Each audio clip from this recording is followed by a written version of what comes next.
weekend.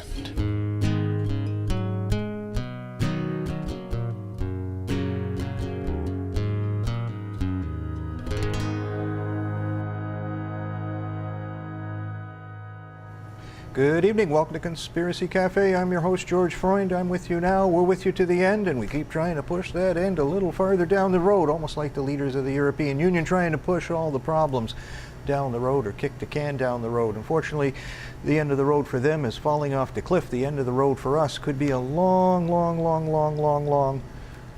path up as we build our hopes and futures by trying to reveal the mysteries that mainstream media just can't bother to do. Somebody sent me a good little joke. It was very interesting. A new federal policy in the United States. The Secret Service issued new rules of conduct for agents and ex-Navy men today. They can no longer get drunk, procure hookers, or go to strip bars. The new rules say that from now on, if agents feel compelled to engage in such behavior, they must run for public office like everyone else. And that's the state of the world we're in today, where the banksters, the gangsters, all our leaders are nothing but scum buckets. 6 ways from Sunday. Total degenerates, liars, cheaters, thieves, drug addicts, God only knows what else. And they set the rules. They set the standard. And it's based on their word that we make laws and economic policies and run the planet Earth. And as we can see in very short order, a lot of this is all going to fall apart very quickly and very hard. It's an ironic day too, because one of the moral compasses that we used to have when I was a child passed away today. That was Andy Griffith, who used to be on Andy of Mayberry, the old TV show, played Sheriff Andy Taylor. And I always looked at that show as almost being a model for what one would expect of a peace officer. And I use the term peace officer. It's an old British term as opposed to police officer, because police officer is more to me like the old German term. Someone who would be in the Gestapo would be the police officer. So if you had to eliminate 40 or 50,000 people to do something, well, as a police officer you do that. A peace officer's primary concern is to keep the peace and good order of your community, to be a role model, not a Gestapo agent. So if we had a few thousand peace officers here in Toronto for the G20, people like Andy of Mayberry, the thing would have gone off and it probably wouldn't have been news anywhere. It would have just been another day. Because these are men of courage and bravery. Andy didn't wear a gun. You see, he had moral character and moral fiber to be able to get law enforcement jobs done without the threat of implied force being your main criteria. That requires a great deal of ability, tact, diplomacy. I remember one of the guys that was one of my bosses years ago just saying when he got onto the local constabulary, they asked him in the interview, like, what's your job description? His answer was super diplomat. You don't see that much today. What is it? Tasered, threatened with deadly force, taken around the back and beaten half to death or something like that. That seems to be the standard we have now, where we've just created a Gestapo. We also have men that are just totally, and women too, totally afraid, staining their underwear afraid, going into the job. They don't have that moral fiber, that moral courage, that even if you have to stand up against overwhelming odds, that you can walk in, keep your composure, get what you have to have done, and leave, and still be in one piece. That takes a lot of skill. And that's something that you saw with Andy of Mayberry. I was quite amazed too when I moved into a small rural community, and the former chief of police at that time was seconded into the Ontario Provincial Police when they took over the municipal policing contract of the town. And everybody that moved in, like if you're a gun owner, you got to get put up against the wall and have all your credentials checked. That keeps everything safe in Toronto, so the gangbusters can go and shoot everybody and have a major crisis on your hands. So all the people have already been pre-screened by the local police in the same province that I was in before. We have to do it all over again because I moved into a new police jurisdiction. So part of it was going into that community, was just stopping in to see the old chief, because he looked after that, and say, hey, just like they did at Andy of Mayberry. And he had a little storefront office, and even though he was required to when he was in the OPP, he still didn't wear a gun. Maybe he didn't recoil with the new Burp-O-Matic pistols or anything like that, but he didn't need it, because that man had all the attributes of Andy of Mayberry. And he didn't need to have that threat of deadly force handy. Maybe he kept it in the drawer, it's somewhere else, but it wasn't something that had to be in your face, because he knew how to relate to people. He could talk to people and just be that super diplomat, which is something that is totally lacking, as I see it, in law enforcement today. And that's where the loss of a model like Andy of Mayberry is just overwhelming. Of course, you know, you could probably still find episodes of the show on the internet all over the place in DVD formats and reruns late at night and obscure television networks, because that sets the standard of a man who has moral courage, who's decent, and we'll get into what that means a little bit as well. A father figure, a big brother who's a member of your family, not the obscure Orwellian thing. I was the oldest son, so I'm the big brother, but I'm not the Orwellian big brother. And that's what you want from someone in law enforcement. I would use a lot of his shows as training films at the police college, just to show people on how to be a better person. But of course, like I say, to walk into things without that comfort, or what you think is a comfort of deadly force beside you, shows you are inferior, not superior, because you're afraid. You've already lost the battle before you even got out of the car, and you're probably in the wrong line of work. Because if you're that afraid that you can't function, and I remember some of the calls I've gotten to where, you know, there's probably people be ducking under the cars and hiding. Remember one funny one there was a professional football player went off the road a little bit, okay? So it's the middle of the night, you stop, what's going on, whatever. The guy's got arms on him like tree trunks, and I mean real tree trunks. Okay, he goes to the ditch and he picks up the car with two hands and puts the two wheels that went off the road back on the road. And you're just looking at that going like, whoa, there's one scrap you don't want to be into. I'm glad I learned how to be a super diplomat.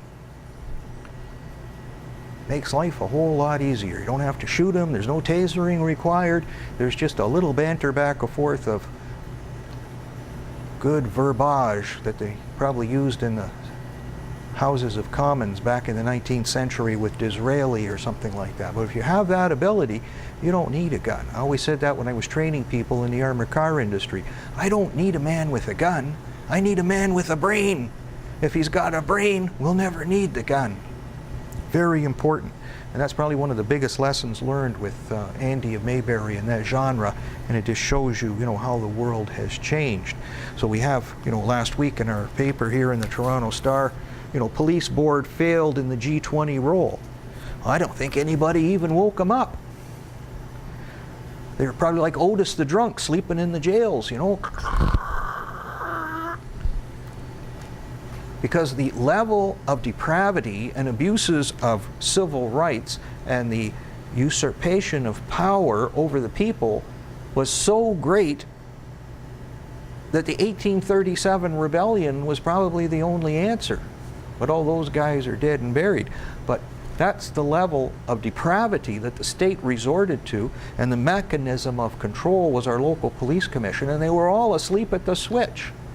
Every man jack one of them. And woman jack one of them. And I look at these useless twits who have a photograph in the paper there, and they just look like useless twits. I don't see anything there to look up and admire or respect in any way, shape, or form. But as I know my history, I remember when Chief Fantino was around in the Toronto Police, there was a period of time where they were wiretapping one of the police commissioners, Susan Ing, at the time. And it wouldn't surprise me they're doing the same thing today, because why would they ever stop? Who's going to compel them? And they got the goods on all these people for something, and they're afraid to open their mouths, and that's why they sit like Otis the drunk in the cells and they don't do anything. You're in charge! Shit for brains. When you see these people going, it shouldn't take the Toronto Star and Rosie DiManno. Maybe we should put Rosie DiManno on the police commission, because you can have one civilian on the police commission. And I think that seat should go to her for having the fortitude to make this a headline issue in the Toronto Star for weeks on end, to get some sort of action out of all these lame duck politicians who are really probably stealing from the public purse and putting all the money away in offshore accounts, and made a deal with the police so that it's tag team looting to hold the public to ransom. The police won't turn on you for doing all your stealing, and you'll just let the police do whatever the hell they want. Seems to be the only logical conclusion we can draw, because the police commission's you'd hate to wake them up, even on payday. So that's a good part of the problem. They should have been right up calling the chief up to carpet right away, charging him under the Police Act and firing him for usurping Parliament, making up laws that don't exist to take away the rights and freedoms of Canadian citizens. It's just absolutely mind-boggling. We can just zoom in on this idiot's face. This is a police captain in Florida. Okay, you may now throw darts at the screen or puke or whatever you want. Okay, we can go back to me now, because if we look at him too long, we'll probably have to vomit. So this is a police captain in Miramar Police Department in Florida. He's a captain. So that means he's got to been promoted. You got promoted, got to the top of the patrolman hierarchy, whatever it is, and then you got promoted to sergeant, and you probably got promoted to lieutenant, and then you had to get promoted to captain. At least that's the way it works. Maybe he skipped one, get out of jail free or something like that, but he won't be getting out of jail for a while, it appears. So here's this turkey doing probably one of the most routine stops that you make in policing. You find a couple somewhere, maybe making out, maybe not, but sitting somewhere. In his case, it was behind some kind of industrial property or something like that, so he assumes they're having sex. So he hauls the girl out of the car, who's a minor, 15 years old, and he orders her to strip, because he needs proof that she wasn't having sex. So his standard of proof is, of course, he's going to get down there with the mag light and look up into her genitals to see if she had sex, as if he's an expert in the fact. And then you just got to sit back and wonder, how did this piece of dirt get in the first place? How did he get promoted 3 times? And how did something like this happen? And has it happened before? So he could be doing some hard time there, this Captain De Los Rios of Miramar, Florida Police Department.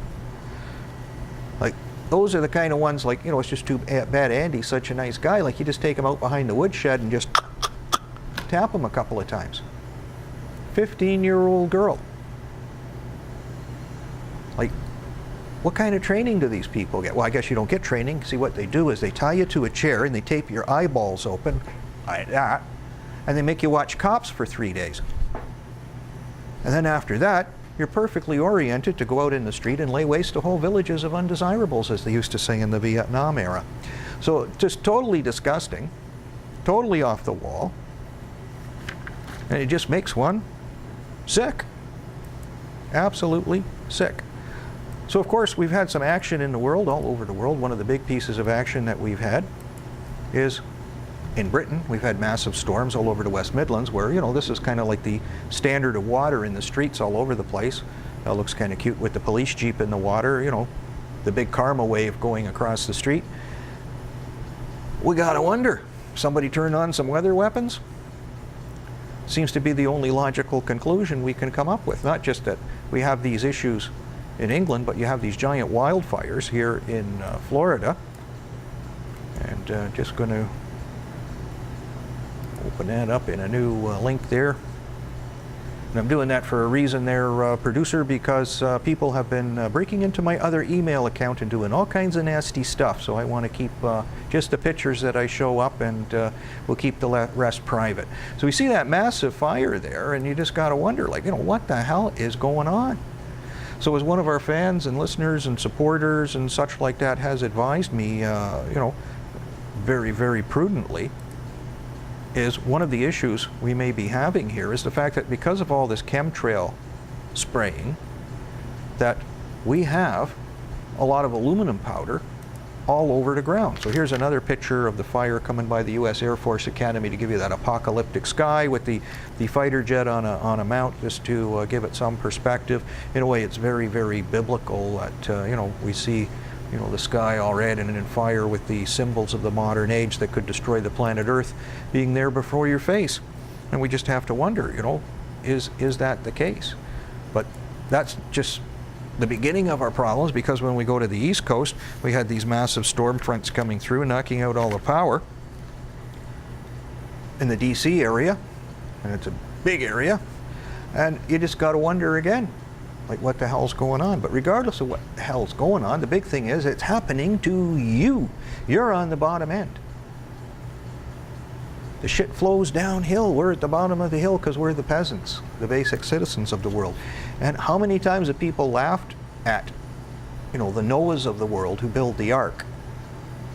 Of the so-called, you know, 1.4 to 2 million, whatever number you want to pick from mainstream media, the people in the vicinity of DC that are still without power, into a period of time that could go into weeks, in a brutal heat wave. So all your food goes bad. You're going to have to throw it out. You got no electricity to cook with. Maybe you have no clean water because the plants that filter the water may be out of operation for a while. Who knows? One of the big jokes I heard on the radio this morning when I turned on the Brain Dead News, when you call 911, you get a busy signal. That could be two reasons. One, that they have no power and their diesel generators gave out after a few days and they can't resupply them, because it usually takes electricity to pump the fuel out of the ground and put it in the can. So maybe they had enough to go 24/7 for 3 or 4 days, but then after that, like, you know, you're starting to run dry. You got to truck it in from somewhere else if you can get it. So when you call 911, you just get that busy signal. My house is on fire. I got a busy signal. What do I do now? Mr. Bill, oh, Mr. Bill. Hello? You know, the buck stops with you. Be prepared. You have to be able to deal with things. So when people come up, even the government come say you have to have a disaster plan. Part of the disaster plan is what I've recommended, and I brought these things in before, is to have like portable radios. One of the biggest or most powerful ones you're going to get as a citizen is to have one of the marine radios, especially if you're living near the Atlantic. You know, there's probably a few Coast Guard stations up and down, and there's emergency channels on those. So you could call the Coast Guard and say, my house is on fire, and I just get a busy signal on 911. Well, the Coast Guard can call on the radio to get the emergency services going under something, because you got a brain. You spent the 80 or 90 bucks to buy a good 5-watt all-weather marine radio, portable, and that might buy you a little time for a few. Like, I got one on sale. It was called the Eagle. I gotta like that. You know, it's like an American Eagle or something like that. They were just on sale, cheap. I bought a few. And, you know, just keep them in case it ever hits the fan, so we can have at least some basic means of communication, either from point to point or point to authorities in the ultimate emergency. So being even in the Toronto area, I've heard the U.S. Coast Guard from, you know, south of Lake Erie, which is a hell of a long ways away. They got a very powerful repeater station. And by the same token, they could probably pick me up too if push come to shove, and maybe the guys in New York would even hear it louder. So not bad. We have our own Coast Guard here and other authorities, other ships that are using this stuff. So you're in the loop with some sort of civilization. One of the most amazing things is I just threw one in my car. I kept it there all winter, right in my car. Sometimes it's parked outside, it's -20. In the spring, I pick up this radio and I turn it on. I got juice. Months from seeing a charger, and in sub-zero weather many times, parked outside. I got juice. That was a good buy for 80 or 90 bucks.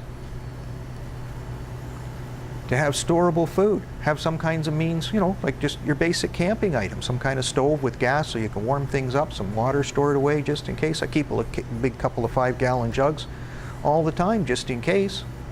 Get you through the first little bit, have a battery backup, so at least you can run a couple of important things until you can switch over to the Stone Age. One of the first things I got in my place was a battery backup, because a previous owner put in an electric garage door opener. I never would have done that. I used the Armstrong model. As long as I got an arm, I can get in and out. So I figure, well, if that puppy goes, I don't want to rip all that crap out, but, you know, so I'll get a battery backup. At least that way I can open the garage and get my car and close it again. And if I have to open it and close it a few times, we'll see how long it lasts. But, you know, at least I got the first step done to get back to the Stone Age, get in my car, evac, keep a little bit of fuel on hand somewhere, so that you're not stuck. Once you have a power failure, there's no gas stations. Nobody's going anywhere much. So we had the big one here in Toronto. I kept a can of gas in the back of my car. My buddy at work was flat empty. There's no place to go to get it. Who knows how long this power failure was going to go on? I said, well, you're lucky. I just filled up and I got this extra tank. You take the extra tank, you can get home and get around. You got to think, you got to prepare. It's the old Boy Scout motto, be prepared. You know why they said that? Because something always happens. Might not happen to you, might not happen today, maybe it takes weeks. Maybe it only happens once or twice in your life, but think about what would happen if, and one of the most tenuous links we have is this electrical umbilical cord. When it's cut, we're back in the Stone Age, instantly. The biggest thing is there's no cash. There's none of the stores. They all do electronic transactions nowadays. I bet you nobody, except you go to some small, really rural towns like around where I live, and you know the Mennonites have a store and they got a cash drawer. It's like the garage door I would have preferred to have. It's the Armstrong model. You just pull it out. And they got something called a pencil and a paper, and they write out how much you bought, and they add it up with a battery-powered calculator. And even though this is in the Mennonites and you think they're back at the Stone Age, this guy's got a battery backup system would throw you to tears so he doesn't lose all his food when the power goes out. Spent a lot of time picking it, developing it, preparing it, putting it in the store to sell it. Doesn't want it to spoil. So I'd have to say he's probably one of the most prepared guys in the county. And people look at him and laugh because he still rides a horse. But guess what? You don't have to pump gas to ride the horse. It's got the leg-strong motor. So if all the really beautiful, smart people would have been listening to my show last week, and they'd say, you know, maybe that's a good idea. You know, I maybe should take out a little bit of cash and just keep it on hand just in case something happens. There'd probably be like 2 million people around Washington, D.C. that have a little bit of cash in their pocket so they could actually buy something or do something if they really had to, as opposed to just sitting in the dark sweating. But I guess that's better than freezing, sort of. But be prepared. Anything can happen anywhere, anytime. If you keep going around with it thinking, oh, I'm special, nothing can happen to me, like, you know, I guess you better get a job at Disneyland being one of the characters there. Because big things are going to be coming down the plate. One of the big ones we have posted on the website is talking about the war drums are starting to beat. And that's very, very important. I read a few articles that just say, you know, like, they put on this charade, everything's lovey-dovey, happy, happy, kissy-kissy, but it's not. So we can show our picture of our little drum beater there because the website everybody can see. I always liked that picture. It was kind of cool. I used it once on a show years back. And you got the severed head lying on the ground too to be up to date. But the Chinese Navy is on patrol in this area here in the South China Sea. And this big red line is what they think is their maritime limits. So just because they named the sea China, I don't think that really meant that they meant it to be yours. Like, you know, some of these other countries, you know, they're kind of wedged in here a lot closer to this red line. The Philippines, Malaysia, Brunei, Vietnam, Singapore, kind of saying like, you know, don't we get a piece of the action too? Well, the Chinese are saying no, and they're sending their fleet in there because they had some shenanigans with the Philippine Navy a little while back. And these guys are combat ready. These are full military go-to-war patrols. This isn't, you know, show the flag, happy, lovey-dovey stuff. And of course, the United States is committing itself more and more to the Philippines. We don't have a Navy anywhere near what the Chinese have, although the Philippines were considering buying some of those German diesel-electric submarines like the one Israel gets and, you know, having them handy. Would have been a good move for being prepared, because just because they're your friend today doesn't mean you're going to be friends tomorrow. And of course, the Canadian government being a partner to these other countries in various military arrangements, because as soon as the United States gets involved, well, we're coming along anyway as a foot stump. So we have a Chinese destroyer come to Halifax to dock and do a goodwill tour. Well, at the same time, they're loading guns and pointing them at everybody on the Pacific side, saying, we're going to shoot you. Somewhere, somebody's got to be laughing. One of the other most important things is the Saudis are preparing a pipeline they haven't used since a previous war. It's called the Iraqi Pipeline in Saudi Arabia, IPSA, and it's the little one here at the bottom. They got other pipelines that go up here to Syria. That's probably not going to be a good starter soon. And then another one that going into Turkey. But you know, if there's ever a good conflagration, well, those pipelines could be jeopardized maybe to some degree. But this is the puppy here. It comes right across, goes across Saudi Arabia, comes over to the Red Sea, so that you can get around what's going to happen soon. What's going to happen soon is this little choke in the bottle here, the Strait of Hormuz. So the fact that the Saudis have already prepared this pipeline, which hasn't been used as an oil pipeline since 1990 when Saddam Hussein invaded Kuwait, it's got to really tell you something that the boys are getting ready in the band and they're going to play some nasty music. Then Iran is preparing its assault ships. It's just like a little speedboat type here with these nasty little missiles that are, you know, called a Nasr-1 anti-ship cruise missile. These are indigenous homemade missiles because we boycotted them and stuff like that for years and years and years. So they make their own arms industry and they're doing very, very well. And then we just put in this little generic satellite picture because the United States Reconnaissance Office has launched 2 satellites with classified cargoes or purposes that we can't really know about. So what are they going to do? Are they going to take over for you know, some kind of space war? Are they spy satellites? One of the possibilities, of course, is because the X-37B, you know, baby shuttle, remote drone shuttle type spacecraft has returned to Earth, possibly because everybody's starting to get onto it now. It's been up in space many times when there have been massive weather events. What do you know? They launched those satellites and we had all these weather events all around the world, all quick and all that kind of stuff. Wow, who'd have thunk it? Who'd have thunk it? Is this like a weather war? Maybe. But these 2 satellites are going up. That adds credence to some of the things we are saying. One of the other big things that we're saying is something I found just before the show yesterday. They always say like Iran doesn't have like a democracy or a parliament. So, you know, this is kind of funny. Iran drafts a bill to block the Straits of Hormuz for the Gulf oil tankers. So the National Security and Foreign Policy Committee has drafted a bill calling for Iran to stop oil tankers from shipping crude through the Strait of Hormuz to countries that support sanctions against it. So one of their MPs, Aja Mohammadi, has got 100 of the 290 members of parliament to sign the bill as of Sunday. So they're actually doing this in like a democratic process. Now this is going to be where you really stick your head in a pencil sharpener, because when you try to block that strait, the cork in the bottle, you know who's out there. It's the United States Navy. There's a good article in the New York Times as well. It says like the United States Navy sending in massive reinforcements in there because putting up a blockade is an act of war. And then the gloves could come off in very short order, and this could turn into something really, really nasty. So the big thing is the European Union ban on Iranian oil has come into effect as of Sunday. There's also other problems coming up with the ships that are taking oil to other places can't get insurance anymore. So because they can't get insurance, the ships aren't going to sail. The oil's kept wherever it is. So they're blockaded by economic sanctions. One of the hard ones is already customers like China can't get delivery of some of their tankers because, they're not going to ship because of this insurance issue.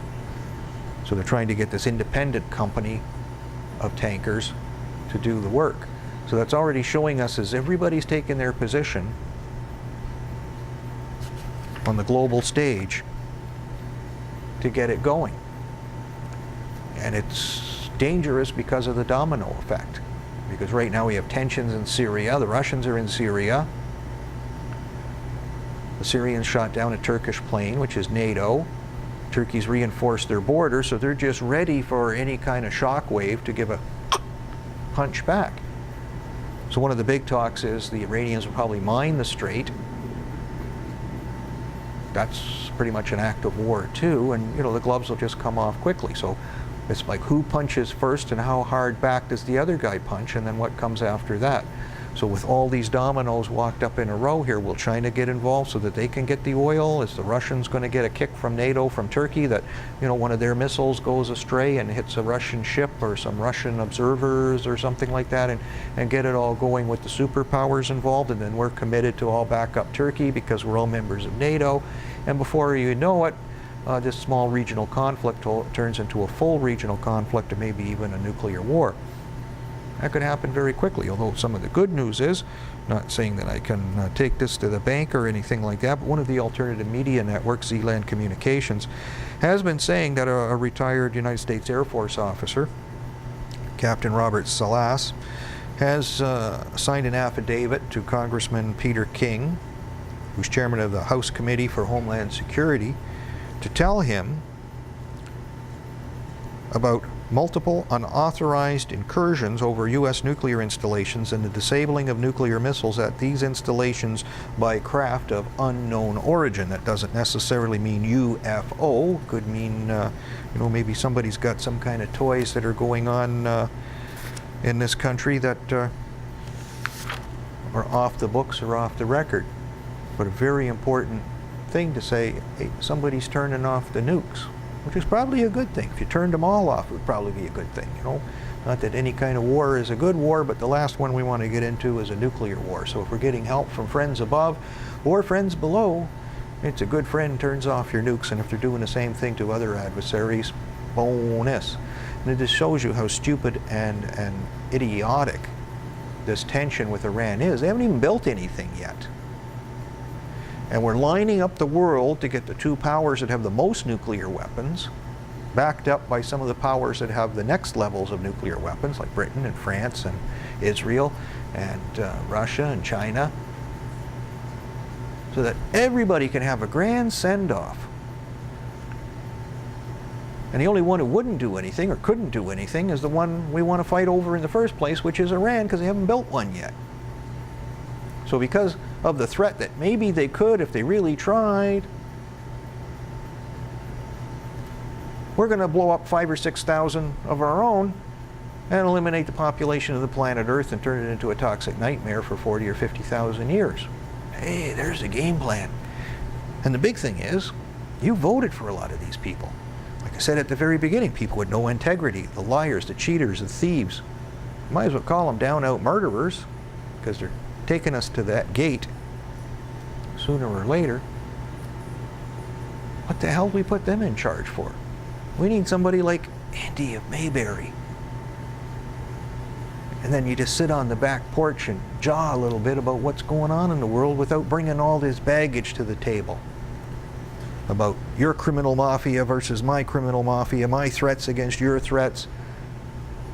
And we do what we've always done from time immemorial, slaughter each other like dogs, bury the dead, let the bankers take over, and call it a new day. There's got to be another game plan there. Could start with turning off the nukes. There have been a few, you know, close calls on the border with Turkey and Syria. Helicopters have come close to the border, and the Turks have made it certain that, you know, you ain't going to do that, or we're going to shoot you down like you did our guys. So that's that end of the world. Then we go to, you know, civilization on the other side here. Well, I guess we should go to this one here, because this is a one-shot story and stuff like that. This earthquake swarm at El Hierro. We've covered this before. Wouldn't happen another time. But in 5 days, as of the day I posted this, there were 933 earthquakes in El Hierro. Well, El Hierro is part of that island chain that, if baby breaks, it creates the biggest tidal wave the world's ever seen and wipes out the East Coast. So I have a couple of links to other blogs that I've done on this, because we've talked about it specifically, and I tie Revelation 17 in there as well, and talking about the 7 heads, 10 horns, where the 7 heads are like the islands and the 10 horns are the volcanoes. Because in the old days, you used to call the peak of a mountaintop a horn. We still use that in Switzerland when you talk about one of the most famous mountains in the world, the Matterhorn. Well, that fell out of vernacular a long time ago, where we just don't do that much anymore. It's just mount this and such and such and such and such, or maybe we use the word peak, but we stopped using the word horn. And that could be very, very important in understanding the level of language, because this is very antiquated language that's there, talking about these mountains and these horns. So if that is a revolutionary or revelationary statement, then you know, maybe there's a whole lot to worry about there. There's where Iran could really give you a bloody nose, eh? Like, instead of bothering with mucking around over there. Like, you know, I guess there's nobody that's smart enough to think themselves out of a paper bag anyway, but you know, if I was the Iranians and somebody was trying to mush my country into the dirt, you say, you know what? A little bit of conventional explosives and you could be eating a 3,000-mile long tidal wave across the East Coast, and New York City'd be under like 30, 40 meters of water. And a lot of those big boats you got tied up along the pier might be in Missouri or something like that by the time it's finished. Wouldn't take much. So that's why I don't pay to throw stones in glass houses. Part of it could be with some of these, you know, you use the Stuxnet on them. Who knows who got some of these banking glitches going in England and what could be coming down the road as well. It could be compliments of, you know, the newfound wars that they want to make for us. But then, of course, we have to go to the Olympics. And then my good colleague, Timothy Spearman, reminded me, because we're looking at binary code in the Google code. We can show the little image there and get everybody up to speed. So this was the Google code with the 0 1s, 1 zeros, and various combinations. That's binary code. We followed this code. It took us to a company called G3. I explained that on last week's show, and you can read about it on the blog, conspiracy-cafe.com. Nobody does this except us. So you're never going to get it anywhere else.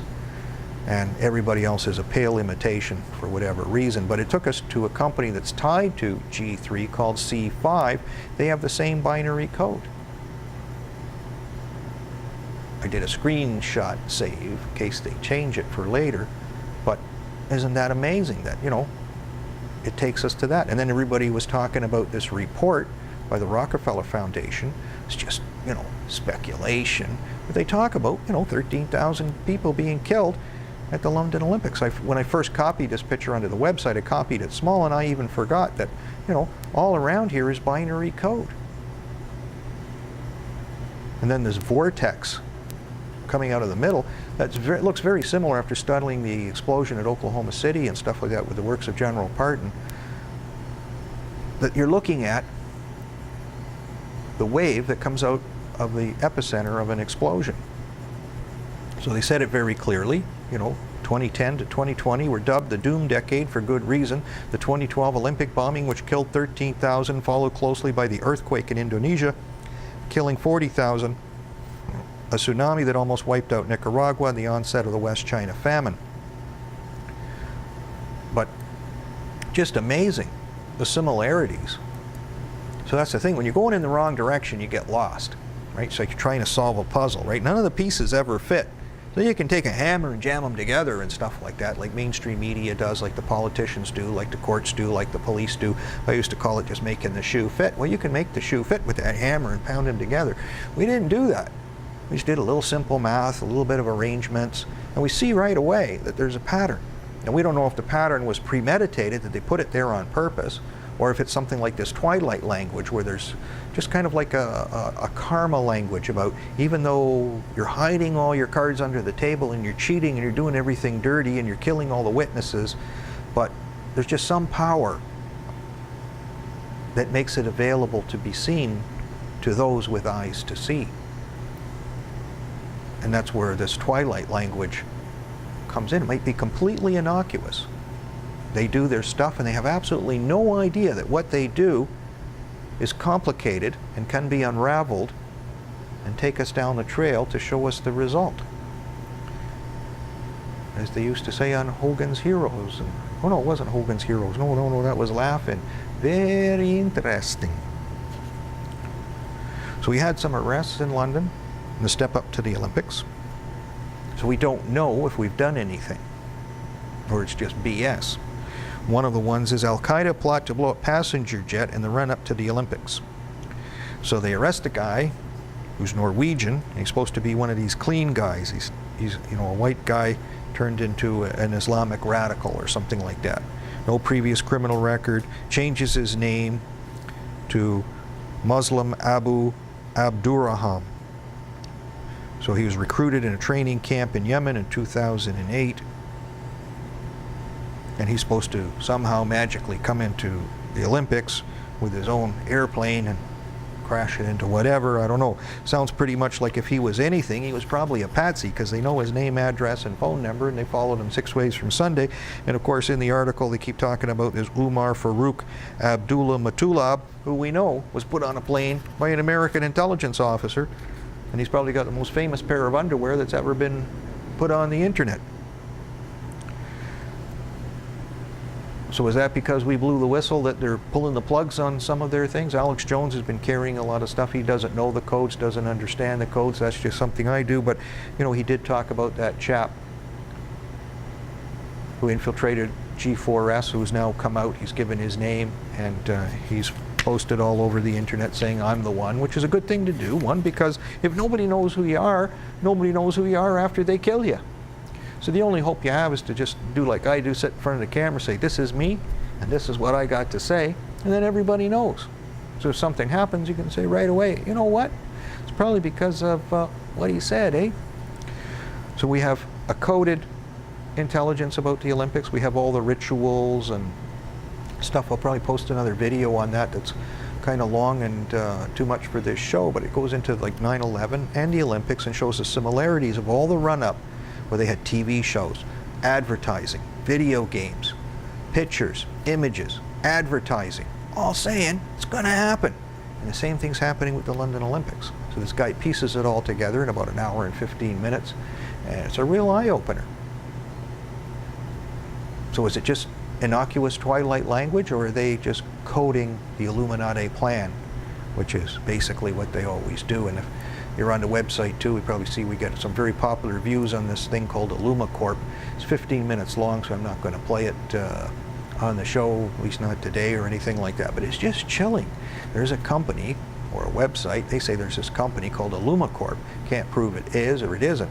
So either it's like an advertising training film for the Illuminati to take over the world, or maybe it's just a public statement video by some group who's just trying to show us the dangers of what we're facing.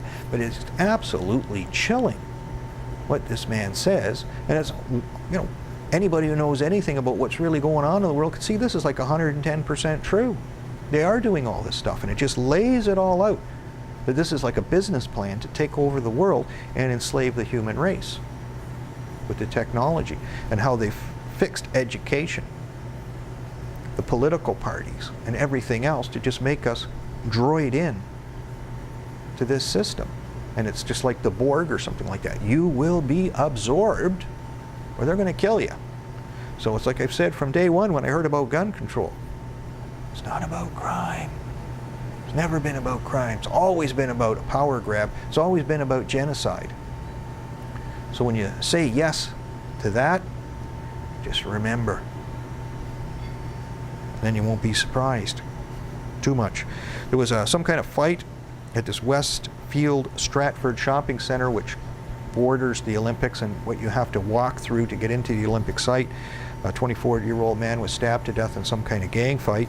Maybe, maybe not. Maybe it's some kind of intelligence thing going sour where side A is fighting side B. Maybe the useful idiots realized their handler was a handler because they heard something online saying this is some blow-up trap. And the patsies just said, screw you, buddy. You die. It's like that funny Muslim character. I forgot about him. Yeah, too. He was always good at that. You die, you die.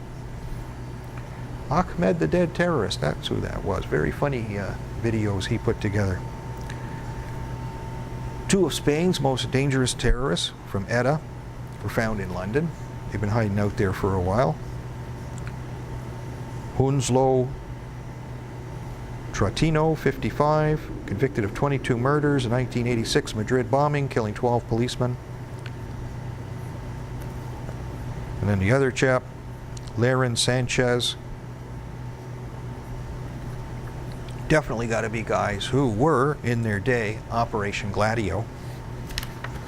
I'd say that was a real hot item, that they got these guys in town and got them in custody now, because as opposed to the bullshit terrorists, these guys have a CV that is quite extensive. Locals in London are very upset with these missiles and the militarization of the town and the game and the sport. It's not a sport anymore. This is a pagan festival. It could be the deadliest trap human beings have ever walked into, and since people went to work on September 11th at the World Trade Center, suckered right in. You know, simple rules, simple training scenarios are things they'll always use. What did your parents tell you when you were small? One of the most important things they always told you: don't take candy from strangers. Right? Simple. Easy. So now you're grown up. What do? Everywhere you go, you take candy from strangers because now you're a grown up. Doesn't mean it ain't poison. You can still walk into the same trap as an adult, and many adults do. That's how a lot of these shysters and crooks all over TV or the popular media or in various corporate advertising gimmicks, or the politicians can lure you in to do something totally detrimental to your health, your wealth, or your well-being, because you get suckered into taking candy from strangers. So it's like that with all this Olympic crap. You think you're going into this wild, happy festival, and they're luring you into a death trap. And it's not like they haven't done it before in London too. They played sucker to that 7/7 bombing. So these people are very upset that they don't want all these things in their neighborhood. And the big thing is, you don't even want this damn Olympics. If this is what the Olympics is, I don't need anything of it. I don't need a pagan festival. I don't need a police state to have to walk through for weeks or months, or however long all this crap is ever going to go with various things that they come up with. Just don't need it. To show you some of this just the shambles, what's going on, you got to give credit to other newspapers beside the Toronto Star and Rosie DiMano. So this article in the Daily Mail: Mr. Big makes a mockery of the so-called immigration crackdown. Kurdish gangmaster smuggles people into Britain for £2,000. He smuggled in 5,000 migrants a year into Britain from northern France. 5,000 a year. So he calls himself Freund. And then they go through some of the issues on how he smuggles people into Britain. It's not like he hides himself. So he has these camps set up on the French coast. Okay? The police drive by these camps. Some of them they're afraid to even enter and go into, so they know they're there. There's no surprise. Charity groups come in and provide food and clothing to the refugees. Everybody knows it's there. Now you go on the other side of the border and you go to MI5 or the customs or immigration people, and they do, you know, they were probably models for the Toronto Police Commission. They're all there. They're like Otis the drunk. So if it's this open that this is done, not just that, Stella Remington, the former head of MI5, even wrote a book about this kind of stuff. Found it in the library in the junk pile for sale, so I bought a copy. I'm going through it a little bit. They're going through the same scenarios about how they smuggle people into the country. She was the boss. You figure, well, you got some experience at this, you'd kind of know how some of these things work. So they don't do anything. The newspaper exposes it. And it's not like because the guy's getting hauled into court in handcuffs or something like that. No, he's still smuggling people. They put his picture even in the newspaper article. They sent in a reporter with a secret camera or something like that. And there's the guy standing there proud, like he's making a ton of dough, smuggling all these people across the border. They got his picture in the bloody Mail newspaper. When they put a picture in there, it's big. You got to reduce the size. I'd lose a gallon of ink to try to print one of those pictures. But all the people, we get more power, more people, more people. Yeah, more power, more people, more power, more people.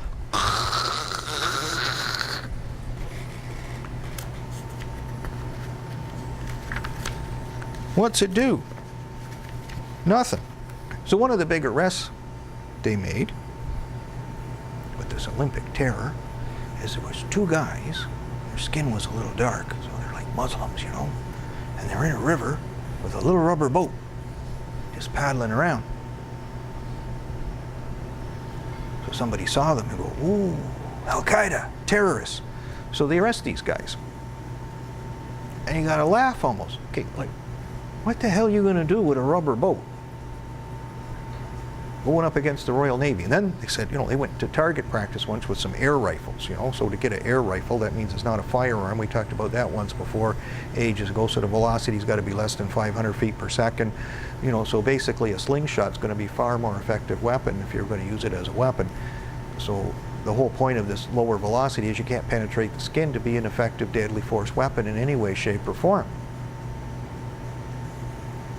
So even if they come with their air rifles, and there's the SAS, right? So they paddle up in their little rubber boat, and the SAS comes in with those big pontoon things, like something you'd see in, one of those Florida police movies from ages ago, or TV shows, and they got the 5,000 horsepower, 50 caliber machine guns mounted on the top, anti-aircraft missiles, anti-ship missiles, torpedoes. Everybody's covered in body armor from head to toe that can stop, a high-powered rifle bullet. And these two guys are come up in a little rubber boat with an air rifle and go, "Ya mama!" Bing! And then the guys on the big boats open up, boom, boom, boom, boom, boom, boom, boom, boom, boom. And the little rubber boat just turns into like 1,000 little different molecules floating off into space. Does that make any sense to you? Sure doesn't make any sense to me, because, if Andy Mayberry was in London and he saw those two guys in the little rowboat, or not even a rowboat, the little inflatable boat out there, he just probably go, "Hey, boys, why don't you just, paddle it over to shore here? And let's just, sit down and jaw a little bit. Where are you boys from? What you doing?" "Oh, yeah. Okay. Well, how about, since the Olympics are coming up, maybe it's probably not such a good idea to do this right now, or if you want to do it, maybe like, there's another place over there that's way outside of the cordon that nobody goes to anymore, and if you want to practice with your rubber boat, you just go and do that. And you check their ID, make sure it's valid and all this kind of stuff. Okay, boys. So you guys just hunker down and take it easy around the Olympics while all this is going. Only need one guy to do that, right? So they raid these houses with like 30 cops, because everybody gets trained watching cops, because they tape your eyes open like this and they put you in a chair. And you have to watch that for 3 or 4 days straight before they let you have any kind of law enforcement authority. And then you just got this song in your head all day long. Bad boys, what you gonna do? And Andy just be going, "Okay, now that you got that done, want to go fishing? I got my pole in the car." And it's solved. And you know what? It could probably save the state like $10 or $12 million. One Andy Mayberry versus 30 tackleberries and all the extraneous equipment, even if we buy them the fishing pole. So then we got this German dude who's the head of their intelligence service. He had to resign. And they know they really got you. He should probably be going to jail for the rest of his life, or be put in, if they had a country with the death penalty, hung or put in the guillotine or something like that. Because they got him by the balls if he's resigning. Like, he's hung, drawn, convicted. There is absolutely no room for error, because we got him because he resigned. They never resign. So this guy, Heinz Freund, head of Germany's domestic intelligence agency, resigned. See, so they had this little thing go on where there's this little group of neo-Nazis. So you get 3 of them. They're like a cell, right? Like a real terrorist cell. They don't have a rubber boat. They don't have an air rifle. They're a death squad. And they kill Turkish immigrants over a 7-year period. And they managed to evade capture. That's a telling clue. So it's emerged that his organization, probably at his request, shredded all the documents that they had on these people. So he headed the Office for Protection of the Constitution since 2000, the year the murders began. Well, you're really protecting the Constitution really well if you got a death squad with 3 nut bars killing people. So he took early retirement. So these nut bars belong to the National Socialist Underground. They operated undetected for 11 years. The case only surfaced when 2 of the 3 were found dead in their apartment building in a suicide pact. Dead giveaway, no pun intended. And the third one, a female, she blew up her rented flat. Well, it's kind of hard to miss out on that one either. So they killed 8 businessmen of Turkish origin. Turkey was on Germany's side in the First War. A businessman of Greek origin. Ooh. And a German policewoman who probably found out too much. They injured 20 more people in bomb attacks and committed about a dozen bank robberies. The Intelligence Oversight Committee found that the agency shredded key documents about the activities of these people just one day after it was revealed the cell was involved in the murders. Well, that can only tell you one thing. They were working for you, boss. There's no other explanation. They were working for you. It's like an Operation Gladio tactic. The people who run these intelligence agencies and most of our senior law enforcement and most of our politicians are as crooked as a dog's hind leg, evil bastards. There's just no other accounting for it. Scum of the earth, and we let them have free reign about it. Some of it's coming out now with some of the banking revelations in England. So all these beautiful guys in the fine suits making the millions of pounds a year were all chronic, deceitful liars. It was systemic through the whole system with the consent of the politicians.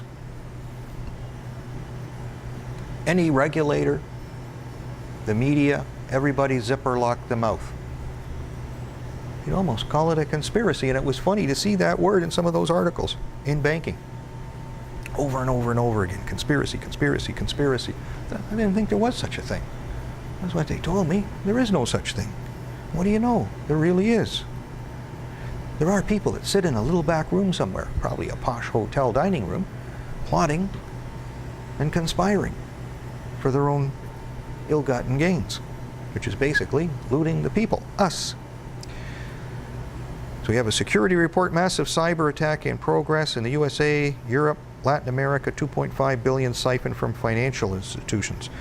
So McAfee, the virus scanner company, issued a startling news report that indicates US, European, and Latin American financial systems are under massive financial attacks that have digitally siphoned some 2.5 billion from thousands of accounts from various financial institutions.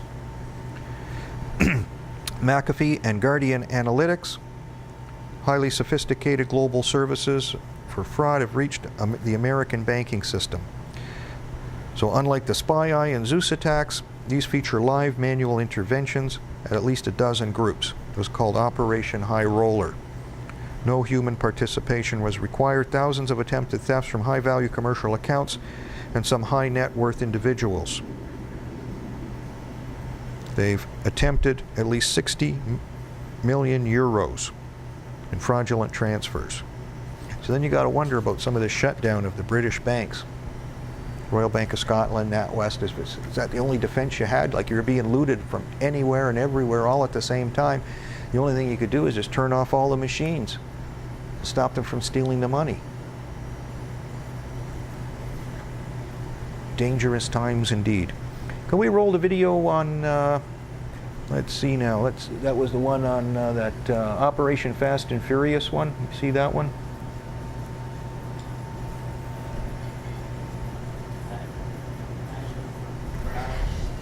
No, that's business. Something about guns and banging people away and stuff like that. Can you speak a little louder? I can't hear you with the... Yes, afterburner. That's what I need. I need an afterburner. Burritos, beer, and hot peppers are the best afterburner money can buy. But this guy just goes straight to the point of Operation Fast and Furious. And we see all this bullshit and propaganda coming out in the Toronto media again, you know, like a cop speaking under the wire saying, you know, it's not safe to go out in the street, it's Dodge City. Hey, I said that to Alan Rock when he passed the gun bill. What did I know? But you gotta wonder. You see, if they had a Fast and Furious that went south of the border, and because these guys are liars, cheaters, thieves, bastards, crooks, killers, and manipulators, they wouldn't ever go Fast and Furious north of the border, would they? And create crises in Canada to help change the mindset about guns and bring gun control into place so we can have a better, gentler, kinder New World Order. But we can kill you without return fire. Could very well be the case. How do all these guys get all these like brand new, shiny, blow 'em away guns from all over the place? You just call the White House. Hey, Obama, yo, bro, yeah, I'm taking over the neighborhood, man. I need some hardware. Send it up. Done. Let's roll the video.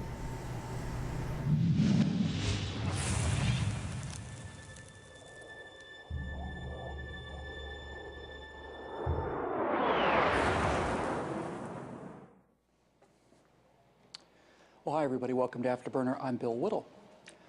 A few days ago, Barack Obama personally inserted himself into the Fast and Furious scandal by throwing the cloak of executive privilege over a series of documents that Attorney General Eric Holder was supposed to deliver to congressional oversight. Now, the irreplaceable John Hinderaker over at Powerline blog makes a compelling case for how legally weak this claim of privilege is in this particular case, which leaves us staring squarely at the real question, namely, why would the President of the United States tie himself directly to this issue unless there was something very, very large at stake to justify the terrible appearance of it? Well, in cases of corruption, we're often told to follow the money. But Barack Obama and Eric Holder are not people who are primarily motivated by money. But as community organizers, civil rights lawyers, and so on, something motivated them to achieve national level office, and that something is ideology. So if we're going to understand executive privilege and Fast and Furious, we need to follow the ideology.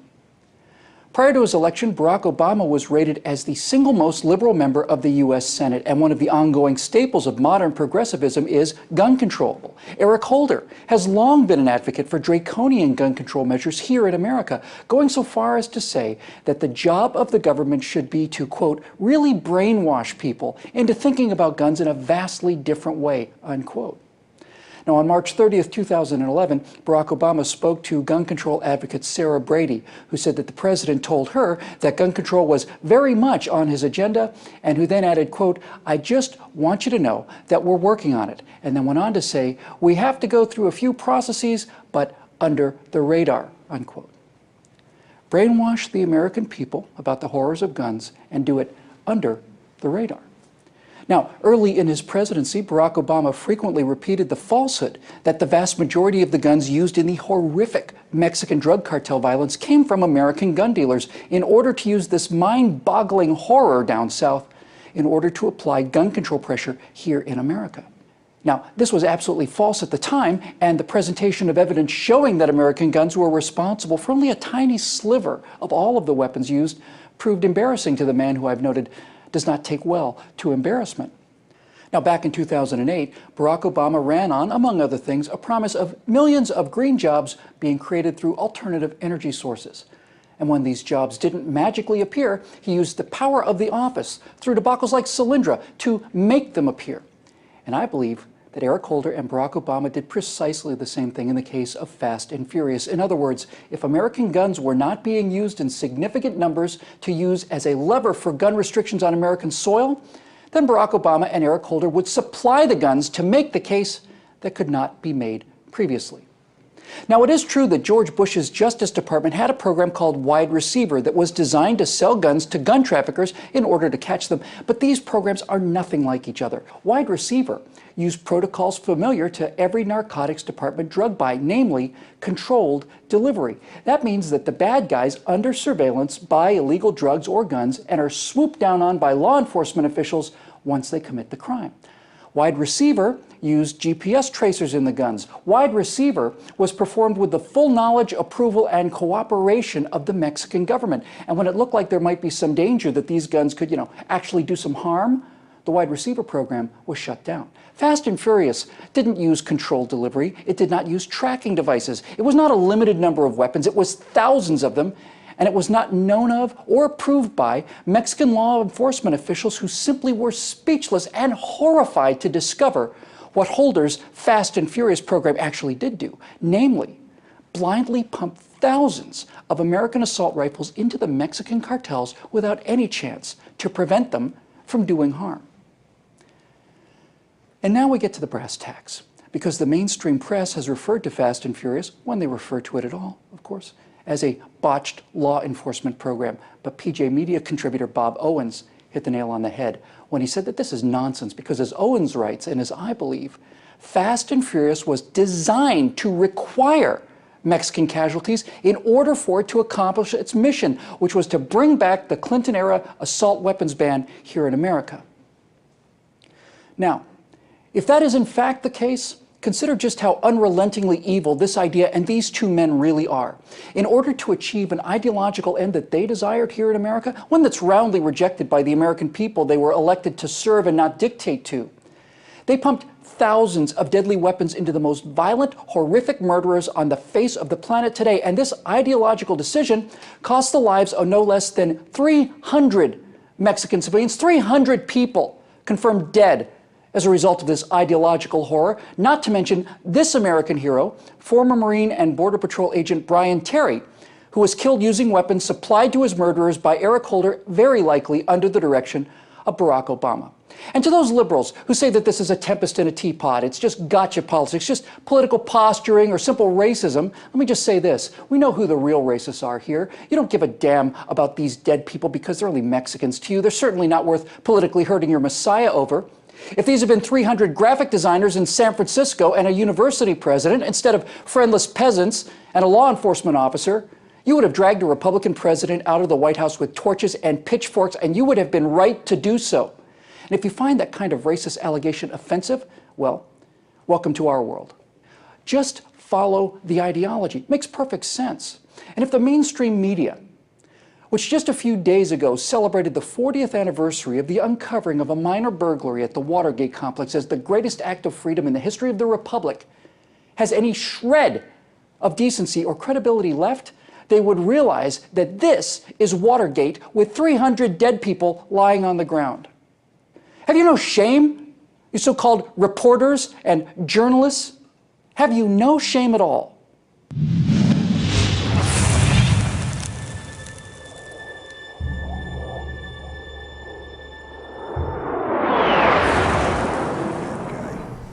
I like that guy a lot. There's nothing like the truth. It's just pure, unadulterated, refreshing. And the big question we got to ask, who says they're not doing it north of the border too? Who says the victims of some of these shootings we're being faced with here in Canada are not directly related to the White House? You can't say they're not. You see, like, if you're in Mayberry, that tiny little town that Andy Griffith was sheriff of in that fictional world, and you had a couple of break-ins, and you caught a guy, and he does his time, and he gets out of jail later, and you have a couple of more break-ins. One of the names at the top of the list is going to be the guy you busted before, because you already know he does it. So we have this list now with Eric Holder and Obama. We already know they do it. And they've done it in many other countries, in the intelligence agencies, giving guns to various guerrilla factions, time immemorial, to kill all kinds of innocent people at the behest of the CIA and all those other alphabet soup companies. So it's just routine operating procedure. And then you have one of these massacres and you make a big monkey out of it, and you change the psychology of how people think with propaganda. And I assert to you that most of these high prolific shootings that are changing the dynamic of how the world works are black ops, Operation Gladio type operations to disarm a public who will, in a period of time, be redundant and have to be put down like dogs. And we've done that here in Canada too, when we killed all the dogs of the Inuit in the Arctic, 50,000 of them. Just went from home to home, pop, pop, pop. Killed all their dogs, took all their children, put them in residential schools where they were subjected to physical, sexual abuse, and many of them were even killed.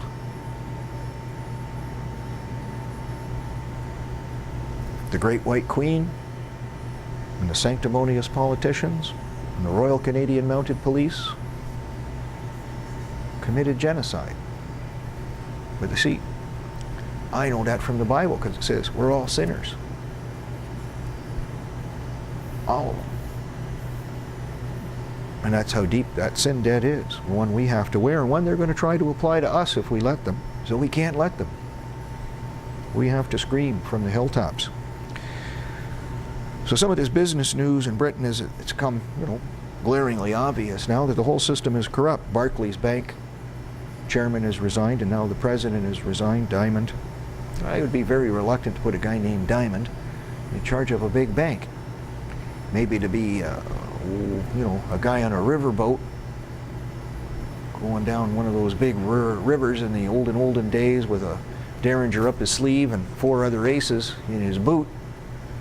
That's where I kind of figure he'd belong. That's where he should have been. But no, he was put in charge of one of the world's biggest banks to set the rate on what's called the LIBOR rate, which is the bank rate that banks lend to. And to artificially lie and make that rate lower so that the bank could save lots of money. Because when the banks are making deposits, they're making them in hundreds of billions to trillions. So if you save a % or 2 in interest, and at the same time they're sending out a false message because they're telling the banking industry, they're telling the world, they're telling the regulators that the banks are okay, that everything's safe, when really they're probably on the verge of bankruptcy, and Moody's should have downgraded them many long years ago, even before the last financial crisis. But they lie and they put out these false figures that, just like the town crier going around with a pre-recorded saying, all is well, and everybody goes back to sleep. When in reality, the data was really a smoke alarm going off saying, there's smoke. The room's full of smoke. The smoke's so bad that it's going to burst out into flames. We're going to have a horrible fire. Everything will be destroyed, but nobody listens. Everybody turns it off. They come out with some lame duck excuses like everybody's doing it, and they were. Everybody was doing it. So the whole thing was a lie. Liars, cheaters, thieves. There isn't one of them that would be like the Andy and Mayberry banker, just to say, well, I'm just going to tell the truth and then go get some pie with Aunt Bee and then go take my son fishing. No. They're going to lie, and they're going to do coke, then they're going to go out with all kinds of prostitutes, and then come back to work tomorrow with a big smile because they screwed you. And we let it happen. So of course, one of our alternative media people is saying that the EU is already broken up, it's already failed, that we've gone past the point of no return. It's just we haven't felt the effects yet. And one of the big pieces of evidence that he uses to say that, if it isn't happening right now or has happened, that it's just on the verge of happening, is there's an agreement in the European Union called the Schengen Zone or Schengen Treaty or something like that. What it does is it takes away all the border controls inside. So, France isn't connected to Germany and Germany's not connected to Austria. Once you're in the European Union, you just go all over the place, helter-skelter, it's okay. You check in at the door and then you can go through all the other doors, no more checking. So what they want to do is suspend this treaty to have border controls and stop people at various frontiers. And the biggest reason is, I guess, you want to stop economic refugees, and the other thing you want to do is stop capital flight. Because it's something, I'm probably the only person who looked at economics and said, it's not the so-called crashes or anything like that that have anything to do with economic catastrophes. It's capital flight. That was the cause of the Great Depression. Most of the money left the United States to go to Germany, and it left America bankrupt because they had to put Hitler in power and they had to finance his election and rebuild Germany. So that everybody could jump on the wagon and go, Heil Hitler. And that left all the people in America just vanquished. They lie to you, tell you it was a stock market crash. No. That got it going, and when the stock market crash started to happen, then things went into capital flight where money just left town. And now with all these free trade deals, that goes on in a nanosecond at the $1 trillion level. So there really isn't anything to do. Everybody loads all their pockets up with cash. They're not going to be able to get across any kind of border because they're just not going to make a difference or enough of a difference compared to what these big financial institutions do. Another thing they do is they don't want bank runs, so they're going to limit the amounts of cash maybe you can take out of the bank or what you can get out of ATM machines and things like that. Well, that's pretty much telling you like it's going to hit the fan. The Swiss want to put these controls on because they don't want an influx of a lot of currencies coming into their country. And one of the things that makes me very suspicious about Switzerland is the fact that some of their banks, or some of the ones that were downgraded, are in trouble. How could you be in trouble if you have this influx of cash coming in? Oh yeah, that's right.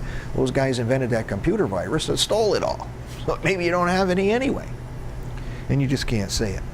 So Angela Merkel, she said, you know, they'd have to kill her before she'd knuckle into a lot of this stuff, has knuckled into all this stuff. Must have been a very powerful set of meetings.